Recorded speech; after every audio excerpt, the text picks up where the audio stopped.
Hello guys, welcome D के global nursing classes.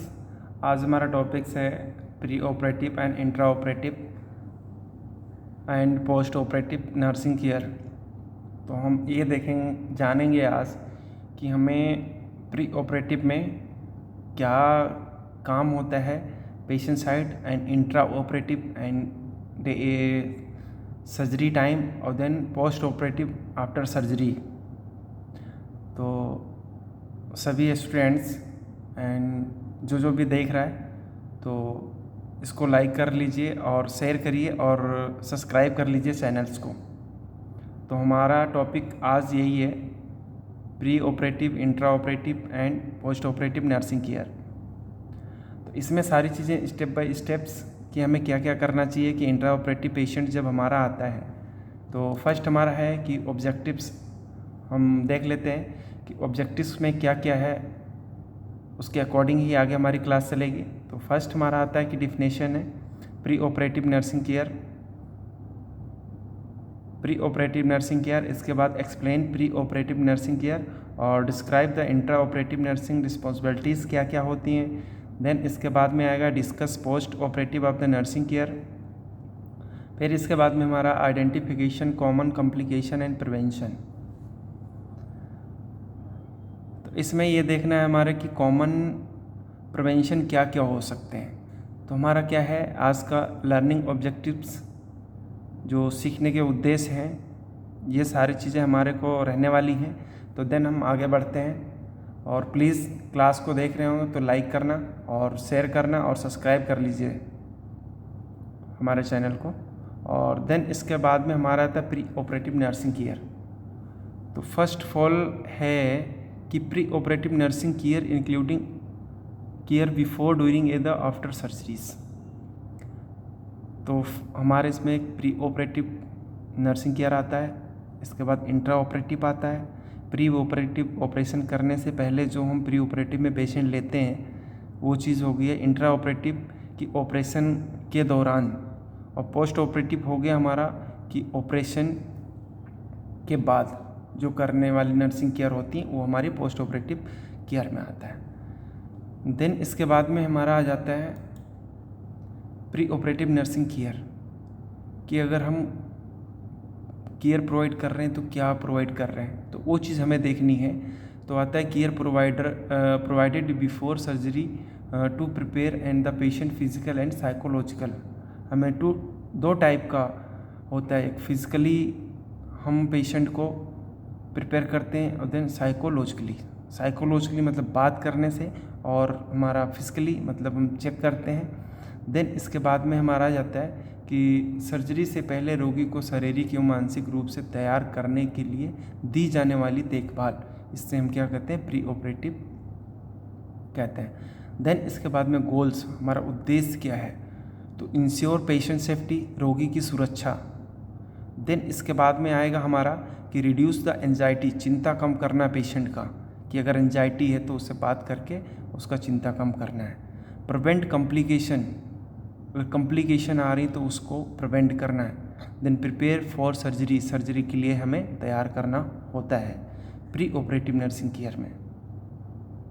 तो ये समझ गए होंगे, बाकी अगर है कुछ तो आगे हम देखते हैं। इसमें ये हमारा गोल्स था। गोल में क्या आ गया कि ensure patient safety, reduce anxiety and prevent complication and prepare of the for surgeries, surgery के लिए तैयार करना। इसके बाद में हमारा जाता है कि प्री ऑपरेटिव असेसमेंट। असेसमेंट क्या क्या चेक करेंगे, हम क्या असेसमेंट करेंगे। तो फर्स्ट हमारा आएगा कि medical and surgical history check करते हैं पेशेंट की जो होती हैं, medical and surgical history, allergic history, कोई किसी चीज़ से एलर्जी तो नहीं है पेशेंट को। करंट मेडिकेशन, वर्तमान में दवाएं क्या चल रही हैं। वाइटल साइन चेक करेंगे, और फिजिकल एग्जामिनेशन, लेबोरेटरी इन्वेस्टिगेशन जो रिपोर्ट हुई हैं वो सारी हमें चेक करना है। देन इसके बाद में ECG, X-ray and other test as prescribed, जो डॉक्टर ने प्रिस्क्राइब किया उसके अनुसार हमें सारी रिपोर्टें चेक करनी है। तो ये हमें कब चेक करनी होती है, प्री ऑपरेटिव असेसमेंट में। इसके बाद में हमारा आ जाएगा साइकोलॉजिकल प्रिपरेशन। साइकोलॉजिकल में क्या होगा कि हम एक्सप्लेन करेंगे प्रोसीजर, कौन सा प्रोसीजर होने वाला है, और आंसर ऑफ द क्वेश्चन, प्रश्नों का उत्तर दें कि अगर जो पूछ रहे हैं वो पेशेंट से कि हाँ बताए। रिड्यूस फियर एंड एंजाइटी, जो उसको भय एंड चिंता कम करें। इसके बाद provide the emotional support. Emotional support कैसे प्रोवाइड करेंगे? अगर कुछ पेशेंट बोल रहा है तो आपको बोलना हाँ जी सर हम आपके साथ हैं, जो भी जैसे हो सकता है आपको इमोशनल सपोर्ट प्रोवाइड करना है। Then optimise inform to consent, सूचित सहमति प्राप्त करें। जो कंसेंट फॉर्म होता है उसको हम करवाएंगे, ठीक है, कि इन्फॉर्म कंसेंट। देन इसके बाद maintain of the privacy and dignities, किसी की निजता एवं गरिमा बनाए रखें। किसी पेशेंट की अगर है तो उसको हम पब्लिकली नहीं करेंगे, एक दूसरे से डिस्कस नहीं करेंगे। इसके बाद में हमारा कि फिज़िकल हमारा फर्स्ट था, साइकोलॉजिकल, देन आ गया फिज़िकल प्रिपरेशन। फिज़िकल में क्या देखेंगे? कीप द पेशेंट एनपीओ, कि पेशेंट खाना कब से नहीं खाया है उस चीज़ का ध्यान रखना है कि कम से कम अकॉर्डिंग टू डॉक्टर कि 6 आवर 12 आवरली एनपीओ पेशेंट चाहिए, एम्प्टी स्टोमक चाहिए, कुछ खाया हुआ नहीं होना चाहिए पेशेंट। फिर prepare skin and surgical sites, जिसे बोलते हैं पीपी, ठीक है, कि पार्ट प्रिपेयर करना है। इसके बाद में bowel preparation, if the ordered, निर्देश अनुसार बाउल प्रिपरेशन करनी है। एडमिनिस्ट्रेशन प्रिस्क्राइब मेडिसिन्स, जो मेडिसिन प्रिस्क्राइब की हैं उसको देना है बिफोर सर्जरीज। देन इसके बाद में हमारे आता है रिमूव द ज्वेलरी, ठीक है, जो अगर पेशेंट ने पहन रखा है ज्वेलरीज उसको निकालनी है। नकली दांत तो नहीं है, ठीक है, और कॉन्टैक्ट लेंस तो नहीं है, वो सारी चीज़ें हटाना है। इंक्रीज करना है deep breathing and causing exercise, कि गहरी सांस एवं सांस लेनी है कि उससे कोई दिक्कत ना हो। तो हमारा फिजिकल प्रिपरेशन आता है जो हम पेशेंट को तैयार करेंगे, कि शारीरिक तैयारी, ठीक है, कि एनपीओ रखना है और पार्ट प्रिपरेशन करना है, बाउल प्रिपरेशन देखना है, एडमिनिस्ट्रेशन मेडिसिन देना है, और रिमूव ज्वेलरी। ये सारी चीज़ें नहीं जानी चाहिए, इससे इन्फेक्शन हो सकता है। Increase deep breathing and the coughing exercise, कि सांस गहरी गहरी सांस लेनी है। तो समझ गए होंगे स्टूडेंट्स। अब आगे हम बढ़ते हैं कि प्री ऑपरेटिव चेकलिस्ट आता है हमारा। तो चेकलिस्ट क्या क्या है ये देख लेते हैं। करेक्ट पेशेंट आइडेंटिफिकेशन, सही रोगी की पहचान, जो पेशेंट भेज रहे हैं वो सही है। आइडेंटिफिकेशन, नाम, एज, सेक्स और आईडी नंबर, ये सारा कुछ हम वेरीफाई करेंगे। Then correct procedure and surgical site, जो सर्जरी का नाम है वो प्रॉपर है या नहीं है, तो ये चीज़ चेक करेंगे कि सर्जरी अगर लेग की हो रही है तो लेग ही है, ऑर्थो का है, गायनी का है, किसका है, वो चीज़ हम कंसेंट साइट प्रॉपर साइड पे चेक करेंगे। इन्फॉर्म कंसेंट, सूचित सहमति चेक करना है। एलर्जिक स्टेटस तो कुछ नहीं है। Investigation and report and availables, जो इन्वेस्टिगेशन रिपोर्ट है सारी अवेलेबल होनी चाहिए। एनपीओ स्टेटस कंफर्म होनी चाहिए कि एनपीओ कितनी टाइम से एनपीओ है। और वैल्यूएबल, रिमूवल एंड डॉक्यूमेंटेड, जो भी वैल्यूएबल सामान आप ले रहे हैं, ज्वेलरीज ले रहे हैं, उसको डॉक्यूमेंट करेंगे। तो ये हमारा हो गया प्री ऑपरेटिव चेकलिस्ट में क्या क्या होगा। देन इसके बाद में हमारा आ जाता है, हाँ, प्री ऑपरेटिव में हो गया कि चेकलिस्ट सारी चीज़ें कंप्लीट हो गई। देन इसके बाद में हमारा आएगा इंट्रा ऑपरेटिव, मतलब होता है कि ऑपरेशन के दौरान care provide inside the operating room during surgery, surgery के टाइम पे।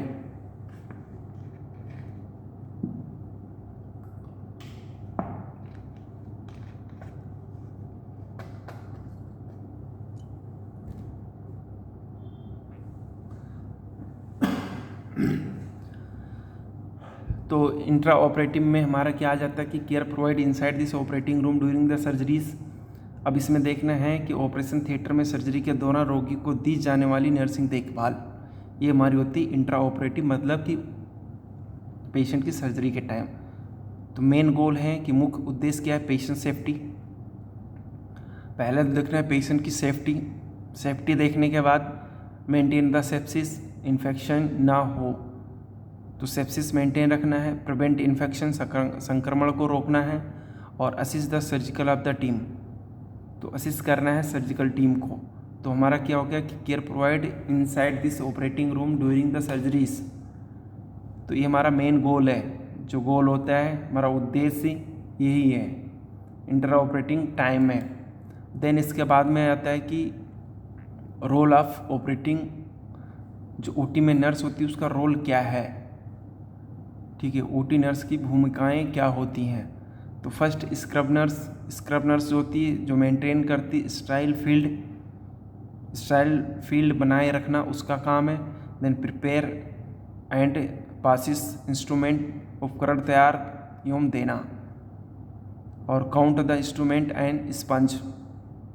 स्क्रब नर्स का काम है कि फर्स्ट क्या करेगी कि स्टेरिलिटी मेंटेन रखना है, और देन प्रिपरेशन करना है एंड पास करना इंस्ट्रूमेंट, देन काउंट करना इंस्ट्रूमेंट एंड स्पंज जितने यूज़ हुए हैं कि कितने यूज़ हुए। ऐसा तो नहीं पेशेंट सर्जरी के टाइम में उसके एब्डोमेन या रह गया हो जहाँ जो भी साइड सर्जरी कर रहे हो।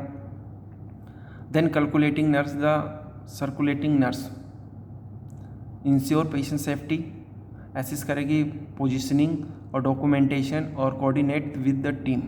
तो ये किसका काम है, सर्कुलेटिंग नर्स। ये स्क्रब नर्स हो गई, सर्कुलेटिंग नर्स हो गई। तो ये ध्यान रखना है कि रोल ओटी नर्स की भूमिकाएं क्या क्या होती हैं। स्क्रब नर्स का हो गया हमारा मेंटेन रखना है, प्रिपेयर रखना है, पास इंस्ट्रूमेंट एंड काउंट करना, इंस्ट्रूमेंट एंड स्पंज गोस्पीस जो यूज़ करते हैं। सर्कुलेटिंग नर्स का है कि इंश्योर पेशेंट सेफ्टी, असिस्ट करेंगे, और पोजीशनिंग देना है उसका काम है, और देन डॉक्यूमेंटेशन करना और कोऑर्डिनेट विद द टीम, ये सारा काम सर्कुलेटिंग नर्सिंग्स का है। उसके बाद में आ गया कि पेशेंट सेफ्टी ड्यूरिंग सर्जरीज। अगर सर्जरी के टाइम पे पेशेंट सेफ्टी क्या रखना है, तो देन क्या करेंगे कि verify identity and other procedure, पहचान एवं प्रक्रिया सत्यापित करें। जो पेशेंट आया है तो उसका वेरीफाई करना, आइडेंटिटी जो है प्रॉपर है या नहीं है, प्रोसीजर है या नहीं है, ये चीज़ चेक करना। Then confirm the surgical site, जो ऑपरेशन होना था उसको कंफर्म करना है कि यही साइट था या नहीं था। इसके बाद में maintain the correct of the position,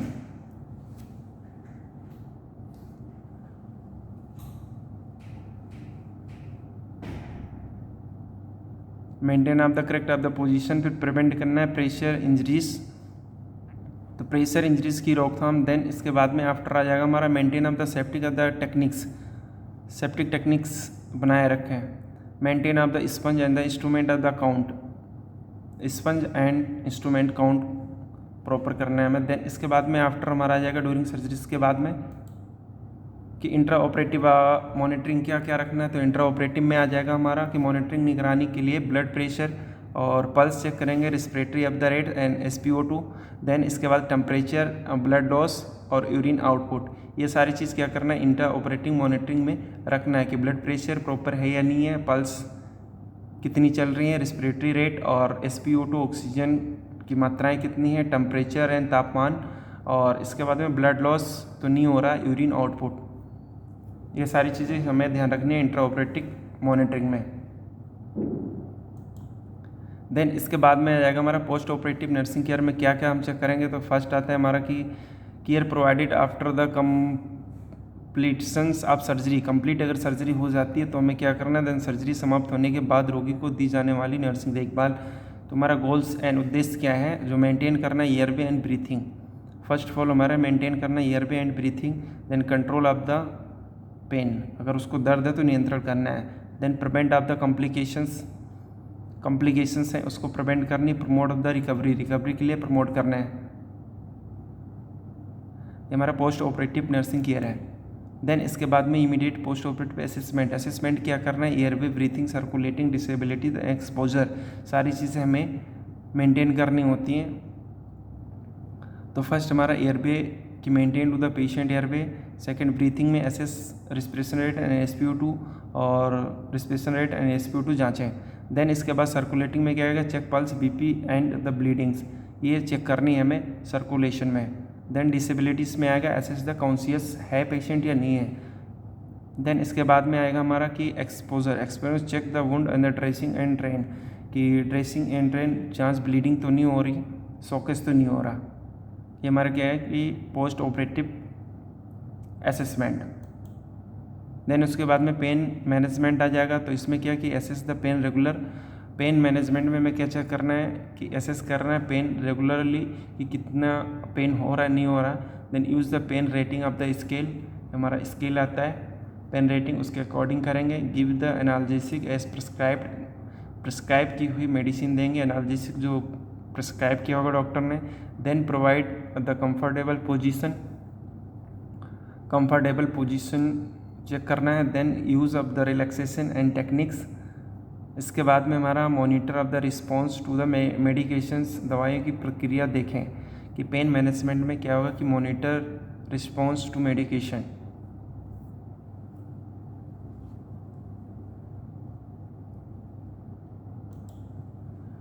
फिर हमारा आ जाता है कि wound drain other dressing care, तो इसमें हमें क्या घाव ड्रेन एंड ड्रेसिंग की देखभाल करना है। तो ऑब्जर्व करना है इंसिजन साइट्स में, ठीक है, इंसिजन साइट निरीक्षण करना है। Then check of the dressing for bleeding, dressing में ब्लीडिंग तो नहीं हो रहा है। और इसके बाद में हम मेंटेन द सेप्टिक टेक्निक्स, हमें सेप्टिक टेक्निक्स लेना है। सेप्टिक में क्या है कि 5 मोमेंट्स हमें प्रॉपर करना है जो इन्फेक्शन ना हो, 5 moments of hand hygiene follow करने हैं। देन इसके बाद monitor of the drain amount end of the colour, drainage की मात्रा एवं रंग देखें। Record and report of the abnormal finding, ये सारी चीज़ चेक करने हैं हमें कि वुंड ड्रेनेज ड्रेसिंग। तो आप समझ गए होंगे कि हमें क्या क्या करना है। देन आफ्टर इसके बाद में हमारा आ जाता है कि प्रिवेंशन, प्रिवेंट करना है पोस्ट ऑपरेटिव कॉम्प्लिकेशन, जो कॉम्प्लिकेशन है उसको प्रिवेंट करना है, हमें बचाना कैसे। तो फर्स्ट आ गया हमारा कि रिस्पिरेटरी रेट, ठीक है, ब्रीथिंग, कफ, अर्ली एम्बुलेशन, कफिंग, ये सारी चीज़, डीवीटी प्रोवाइड करना है। लेग एक्सरसाइज, मोबिलाइजेशन, इसको करना है। इन्फेक्शन रोकना है, संक्रमण, hand hygiene, septic wound care, monitor temperature, hand hygiene, septic. तो ये सारी चीज़ ध्यान रखना है कि first respiratory rate proper prevent होना चाहिए, तो है डीबीटी, उसका लेग एक्सरसाइज, अर्ली मोबिलाइजेशन कराना है, infection, hand washing and septic techniques use करना है, 5 moments of hand hygiene use करना है।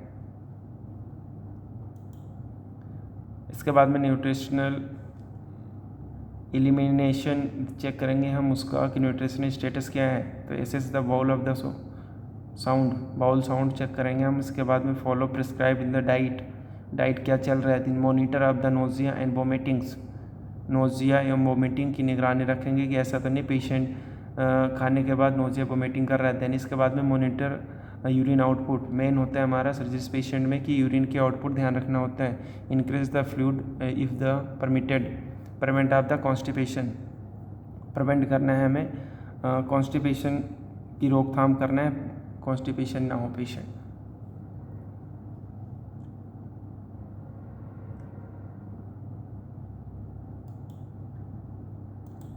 उसके बाद में पेशेंट एजुकेशन, एजुकेशन में क्या प्रोवाइड करेंगे हम कि पेशेंट एजुकेशन एंड डिस्चार्ज, रोगी की शिक्षा एवं डिस्चार्ज क्या हमें बताना, टीच अबाउट, समझाएं कि मेडिकेशन शेड्यूल क्या है, दवाओं का समय समय से लेना। देन वुंड केयर, घाव की देखभाल करना है। डाइट मतलब आहार लेना है। उसके बाद में एक्टिविटीज़ द रिस्ट्रिक्शंस, गतिविधियों की सीमाएं जो हैं उतना ही रखना है। Follow up the visit the follow of the patient of the visit, फिर वार्निंग साइन, चेतावनी संकेत, fever, exercise, bleeding, the severe pain, breathing is the difficulty, पस द रेडनेस। उसके बाद हम क्या करेंगे कि हम डॉक्टर को फॉलोअप लेते रहेंगे कि हमें ये सारी चीज़ें ना हो, जैसे फीवर अगर आ रहा है तो B and exercise, bleeding, severe pain, breathing difficulty and pus redness. अगर ऐसा होता है तो देन आपको डॉक्टर को दिखाना चाहिए।